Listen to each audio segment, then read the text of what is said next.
parte Cristiano!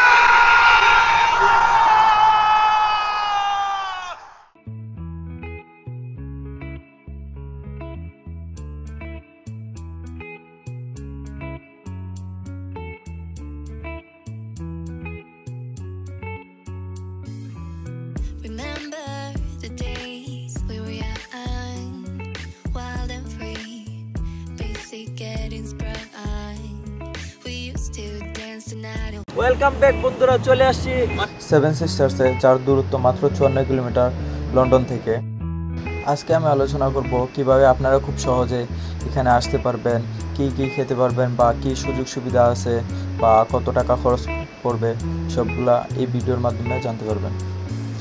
অনেকদিন ধরে plan করছিলাম কোথায় যাওয়া যায়, সো মাথায় চলে আসলো সেভেন সিস্টার্সের কথা। সেভেন সিস্টার্স খুবই চমৎকার একটা জায়গা, এখানে ফটো তোলার জন্য আর এই যে পাহাড়ের এই যে প্রাকৃতিক পরিবেশ দেখার জন্য। সো সকাল 9টার দিকে আমি ঘুম থেকে উঠলাম। ঘুম থেকে ওঠার পর ভিক্টোরিয়া স্টেশনের উদ্দেশ্যে রওনা দিলাম। ভিক্টোরিয়া স্টেশনে যেতে আমার বাসা থেকে 3 কিলোমিটার দূরত্ব, প্রায় 30 মিনিটের মতো লাগছে। আমি ভিক্টোরিয়া স্টেশনের জন্য এখানে ডিস্ট্রিক্ট লাইনে অপেক্ষা করতেছিলাম। তো এখানের লন্ডনের যে ট্রান্সপোর্ট আছে এগুলো খুবই উন্নত, আর এখানে মানুষগুলা খুবই স্টাইলিশ, তাদের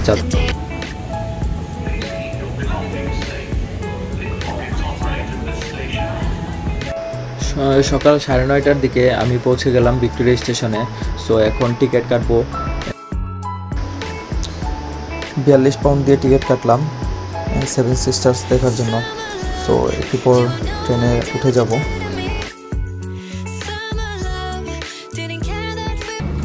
খুবই সুন্দর VIP first class. London Victoria station থেকে সেভেন সিস্টার পর্যন্ত যে ট্রেন আছে এটার ভাড়া হচ্ছে 42 পাউন্ড। তো যাওয়া আসা টোটাল 84 পাউন্ড। আর ওইখানে সেভেন সিস্টার পর্যন্ত যেতে যে বাস স্টপ আছে ওই বাস স্টপ পর্যন্ত যেতে 6 পাউন্ড করে 12 পাউন্ড যাবে। টোটাল হচ্ছে 84 পাউন্ড আর 12 পাউন্ড, 96 পাউন্ডের মতো। স্টেশন থেকে বের হয়ে 2-3 মিনিট হাঁটা লাগবে। স্টেশনের থেকে হাতের ডানে বাস স্টপ অবস্থিত। ওই বাস স্টপ থেকে 12 নম্বর বাস এবং 13 নম্বর বাস সেভেন সিস্টার্স হোয়াইট ক্লিফের দিকে যায়। সো এই যে বাস চলে আসছে আমার, এখান থেকে এখন চলে যাব সেভেন সিস্টার্সে। সময় নষ্ট না করে উঠে বললাম 12 নম্বর বাসে। 12 নম্বর বাস থেকে 30 মিনিটের মতো লাগবে যেখানে যাব ওইখানে। ওইখান থেকে আবার আরও হাঁটা লাগবে 30 মিনিটের।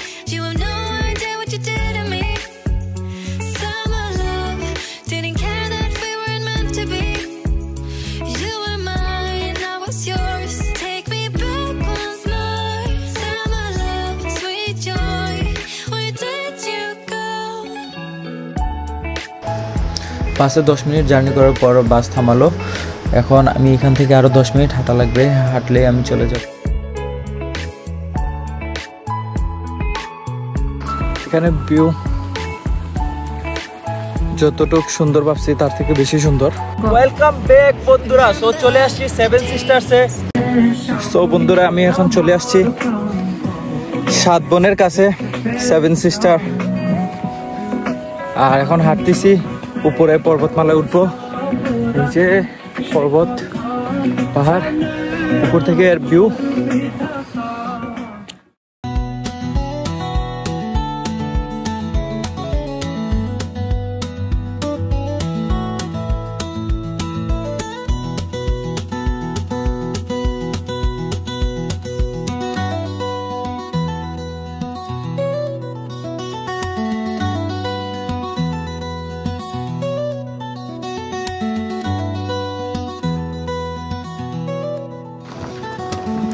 যাদের গাড়ি আছে তাদের জন্য খুব সুবিধা, গাড়ি নিয়ে সরাসরি এখানে আসা যায়। এই যে পর্যটকগুলো আসছে, সবাই আসছে দেখার জন্য। সবার পার্সোনাল গাড়ি আছে, গাড়ি থাকলে এই দেশে চলাচল খুবই ভালো, সেখানে সব জায়গায় যাওয়া যায়। আর মোটামুটি এখানে লন্ডনে যারা ইংল্যান্ডে বসবাস করে তারা গাড়ি দিয়ে চলাচল করতে ভালোবাসে, গাড়ি দিয়ে চলাচল করাটা ভালো। সো আমি এখন এই দিক দিয়ে নামতেছি বিচে, নিচে যাব। এই যে এখান থেকে উপরে পাহাড়, আর এই যে সিঁড়ি রাখছে এখানে, এই সিঁড়ি দিয়ে নিচে যাওয়া যায়। তো আমাদের দেশে যে কক্সবাজার আছে, কক্সবাজার বিচে তো বালু, আর এখানে বিচগুলাতে পাথর থাকে, তেমন খালি পায়ে হাঁটা যায় না। আমাদের বিচগুলাতে তো খালি পায়ে হাঁটা যায়। এই যে উপর থেকে বিচের শব্দ, সমুদ্রের গর্জন খুবই চমৎকার, অসাধারণ অসাধারণ।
সমুদ্রে নামবো।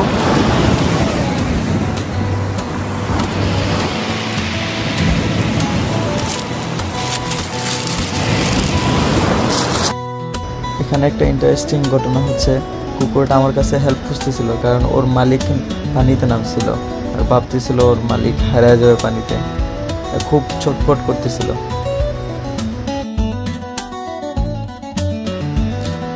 সো এই পানিতে আমি কত সময় সাঁতরাইলাম, গোসল করলাম, গোসল করার শেষে উপরে গেলাম আবার পাহাড়ের দিকে, ওইখানে কিছু ভিডিও নিলাম, ভিডিও ফুটেজ নিলাম, নিজের ভিডিও ফুটেজ নিলাম।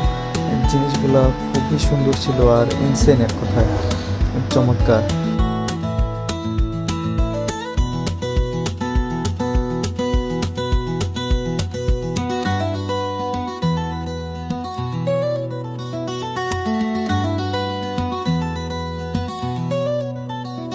ফুল গাছও আছে আর পিছনে তো বিচ আছে, সো খুবই সুন্দর।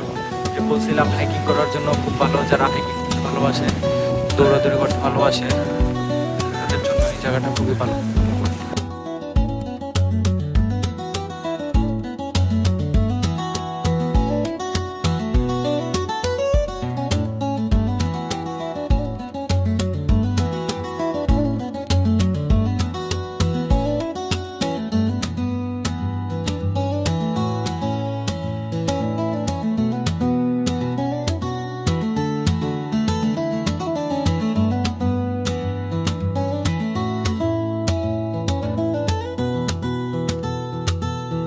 বাট এই যে ময়লাটা, এখানে আশেপাশে একটা বিন নাই, এটা যদি এখানে ফেলাই আগামী 100 বছরে এই ময়লাটা ময়লা থাকবো, পরিবেশটা নষ্ট হইব। সো এই জিনিসটা আমি এখানে না রাখা বিনে ফেলাইব। সো যারা ভিউয়ার্স আছো, আমার বন্ধুরা আছো, সবাই দয়া করে ময়লাগুলা বিনে ফেলাইও, যেখানেই যাও না কেন ভাই, সবার কাছে আমার এটা রিকোয়েস্ট থাকলো।